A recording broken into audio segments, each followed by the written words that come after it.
બોરસદ પીપળી વિદ્યાર્થીઓનો બસ મુદ્દે આક્રોશ। બોરસદ તાલુકાના પીપળી અને મોટી શિરડી ગામના વિદ્યાર્થીઓને અભ્યાસ માટે ભાદરણ તેમજ બોરસદ આવવું પડે છે, પરંતુ લાંબા સમયથી બોરસદ એસટી ડેપો દ્વારા માત્ર એક જ બસ મૂકવામાં આવતી હોવાના કારણે વિદ્યાર્થીઓને ભારે હાલાકીનો સામનો કરવો પડી રહ્યો છે। વિદ્યાર્થીઓનું કહેવું છે કે બસમાં ક્ષમતા કરતાં વધુ ભીડ હોવાથી અનેક વિદ્યાર્થીઓને ઊભા રહીને મુસાફરી કરવી પડે છે। રોજિંદી મુસાફરીમાં પડતી આ મુશ્કેલીને લઈ આજે પીપળી અને મોટી શિરડીના વિદ્યાર્થીઓ એકત્ર થયા હતા અને બસ રોકી વિરોધ નોંધાવ્યો હતો। વિદ્યાર્થીઓએ સૂત્રોચ્ચાર કરી એસટી તંત્ર સામે આક્રોશ વ્યક્ત કર્યો હતો।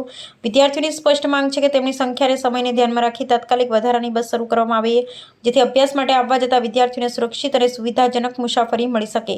હવે જોવાનું રહેશે કે વિદ્યાર્થીઓની આ રજૂઆત બાદ બોરસદ એસટી ડેપો મેનેજર દ્વારા તાત્કાલિક કોઈ પગલાં લેવામાં આવે છે કે કેમ। બોરસદ તાલુકાના પીપળી મોટી શિરડી ગામના વિદ્યાર્થીઓનો બસ મુદ્દે આક્રોશ, બસ રોકી કર્યો વિરોધ। અહીંયા શું સમસ્યા છે?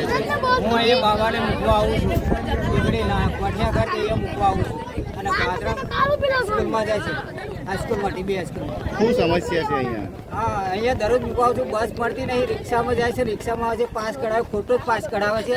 અમે 2 વાર નાની શેરી ગ્રામ પંચાયત, કોઠિયાઘાટ ગ્રામ પંચાયત, લેટર પેડ હાથે ડેપો મેનેજર બોરસદને આપ્યું છે, વારંવાર પૂછ્યું તા કે ડિવિઝનમાં આપ્યું છે નડિયાદ, ત્યાંથી બસ ફળવા છે।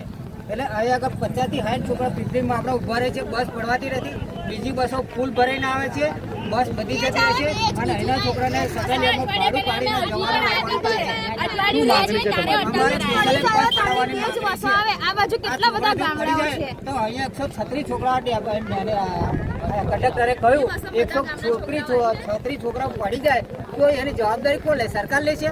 અત્યારે 136 છોકરા પડ્યો છે આ બસમાં, એટલે એક બસ પાડવાની વિનંતી।